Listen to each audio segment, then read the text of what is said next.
Assalamualaikum warahmatullahi wabarakatuh. Puji dan syukur kita panjatkan kehadirat Allah Subhanahu wa taala, karena berkat kudrah, irodah serta inayahnya kita semua masih diberikan kesehatan dan kesempatan. Dan alhamdulillah pada kesempatan kali ini saya Reksi Abdullah dan Muhammad Sofiullah akan menjelaskan mengenai pengembangan peningkatan keterampilan berpikir peserta didik sebagai tugas mata kuliah profesi keguruan Prodi PAI SDI Sabili Bandung, yang mana didoseni oleh Bapak Muhammad Faizin MPD.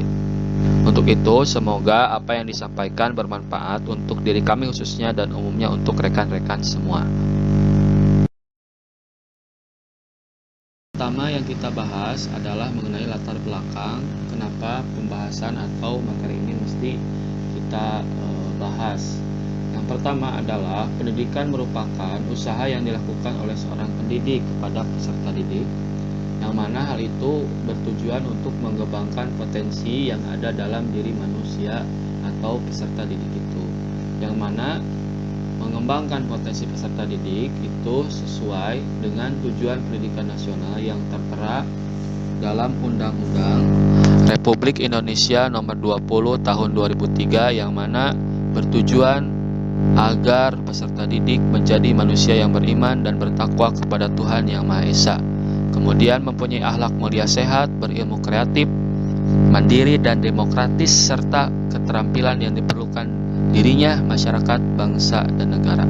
Nah, di antara kemampuan yang mesti dimiliki oleh peserta didik yang juga harus ditularkan atau diajarkan oleh pendidik adalah keterampilan dalam berpikir, sehingga para peserta didik akan terbuka terhadap hal-hal baru dan juga dapat menemukan solusi terbaik dari permasalahan yang dihadapi. Kemampuan peserta didik dalam berpikir ini juga sangat diperlukan agar siswa nantinya mampu menghadapi permasalahan dalam kehidupannya dan menyelesaikan setiap permasalahan tersebut secara bijak dan dapat dipertanggungjawabkan. Apa saja yang akan kita bahas dalam pembahasan kali ini, yaitu yang pertama mengenai pengertian, tujuan, dan ruang lingkup keterampilan berpikir, kemudian ciri-ciri kemampuan berpikir kreatif, kemudian faktor-faktor apa saja yang mempengaruhi keterampilan berpikir, serta bagaimana cara meningkatkan kemampuan berpikir, juga bagaimana tinjauan ajaran Islam. Adalah pengertian keterampilan. Menurut Anwar Jasmin, keterampilan ialah kemampuan fisik dan mental yang secara relatif mudah dipraktekkan secara terpisah. Atau bisa juga keterampilan ialah kegiatan yang berhubungan dengan urat-urat saraf dan otot yang lazimnya tampak dalam kegiatan jasmania seperti menulis, mengetik, dan sebagainya. Mengenai pengertian berpikir secara spesifik, yaitu berpikir kreatif, menurut Presien adalah menggunakan proses berpikir dasar untuk menemukan novel, estetik, produk, ide yang membangun yang berhubungan dengan persepsi seperti halnya sebuah. Selanjutnya adalah mengenai ciri-ciri kemampuan berpikir kreatif. Menurut Munandar USC, terdapat ciri-ciri kemampuan berpikir kreatif, diantaranya keterampilan berpikir lancar. Artinya peserta didik harus berpikiran lancar, tidak tertahan atau tidak mandek terhadap satu pemikiran tertentu, tetapi terbuka. Kemudian yang kedua adalah keterampilan berpikir luas atau fleksibel. Dalam arti dia tidak jumud atau dia tidak berpikir sesuatu hanya dalam satu sudut pandang saja, tetapi dia harus berpikiran luas, fleksibel. Selama itu benar, maka itu bisa diterima oleh akal dan pikirannya. Kemudian yang ketiga adalah keterampilan berpikir orsinil. Seorang pendidik ataupun peserta didik mestilah mempunyai berpikiran orsinil, dalam arti original, yang mana tidak dipengaruhi oleh pemikiran-pemikiran yang sesat atau dapat merusak pikiran tersebut. Kemudian juga keterampilan memperinci, dalam arti setiap pemikiran yang ada dia rinci satu persatu, kemudian dilihat mana yang benar dan mana yang salah hingga dapat menyimpulkan pemikiran yang benar yang dapat menjadi solusi bagi setiap permasalahan yang ia atau peserta didik hadapi. Kemudian yang terakhir adalah keterampilan dalam menilai. Setiap pemikiran yang ada tentu ada baik dan benarnya. Maka seorang pendidik mesti mengajarkan ke peserta didik untuk kemampuannya dalam menilai setiap permasalahan yang apa saja faktor-faktor yang mempengaruhi keterampilan berpikir. Berpikir kreatif tumbuh subur apabila didukung oleh faktor personal dan situasional diantaranya. Yang pertama, kemampuan kognitif, yang mana seorang pendidik mestilah menggunakan segala daya upaya serta fasilitas yang ada agar bisa meningkatkan kemampuan kognitif peserta didik. Kemudian juga para pendidik mesti menunjukkan sikap yang terbuka bila ada perbedaan pemikiran antara dirinya dengan peserta didik, hingga sama-sama berdiskusi dan menyimpulkan pemikiran yang mana yang benar. Bila pun ada perbedaan di akhir diskusi, hal itu adalah sebuah kewajaran dan mesti diajarkan kepada peserta didik bahwa kita harus senantiasa terbuka kepada setiap pemikiran yang ada. Yang ketiga, keterampilan berpikir orsinil. Dan di sini setiap pendidik mesti mengajarkan bagaimana cara berpikir orsinil. Dalam arti, setiap pemikiran yang muncul dalam peserta didik haruslah original atau mempunyai pandangan tersendiri sehingga tidak mentah-mentah terpengaruhi oleh pemikiran-pemikiran dari yang lain. Kemudian yang terakhir adalah sifatnya yang bebas, otonom, dan percaya kepada diri sendiri. Artinya setiap insan, setiap pendidik mesti mengajarkan ke peserta didik bahwa pemikirannya itu bebas, otonom, dan percaya akan diri sendiri. Tinggal nanti mana pemikiran yang benar dan pemikiran yang salah, sehingga tidak ada kesan bebas tapi bablas, tapi bebas dalam arti sesuai dengan aturan yang ada.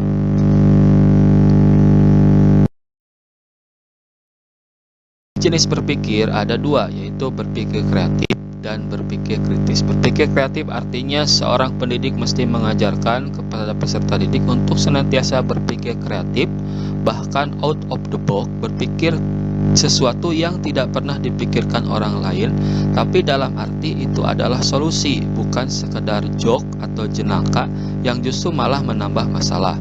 Kemudian yang kedua, seorang pendidik mesti mengajarkan peserta didiknya untuk berpikir kritis, tidak mentah-mentah menerima suatu pemikiran ataupun hal lain, sehingga seorang pendidik dapat mengajarkan peserta didiknya untuk senantiasa kritis dan dapat menerima satu pemikiran tertentu dengan pertimbangan ilmu yang menjadi sandaran atau landasan dalam memutuskan kesimpulan. Yang selanjutnya adalah bagaimana cara pendidik dalam meningkatkan kemampuan berpikir anak didiknya. Yang pertama, mengajar untuk berpikir. Seorang pendidik bisa mengajarkan anak didiknya untuk berpikir tentang satu masalah, kemudian melihatnya dari sudut pandang yang berbeda-beda. Kemudian yang kedua, seorang pendidik bisa mengajarkan tentang berpikir, yaitu bagaimana berpikir yang benar, berpikir yang salah, dan hal-hal yang lainnya. Kemudian yang ketiga, seorang pendidik bisa mengajarkan mengenai berpikir yang baik, berpikir yang tidak baik, kemudian dari kesimpulan sampai hal-hal yang lainnya itu diajarkan sebaik-baiknya sehingga peserta didik dapat benar-benar berpikir dengan baik.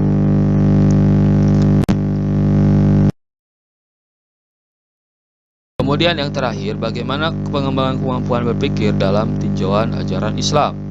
Sebagaimana kita tahu bahwa manusia adalah makhluk Allah Subhanahu wa taala satu-satunya yang diberikan akal, yang mana akal ini berfungsi untuk menimbang mana yang baik dan benar. Tapi tentu saja akal tidak bisa serta-merta menjadi satu penimbang utama, tetapi tetap akal harus tunduk kepada wahyu.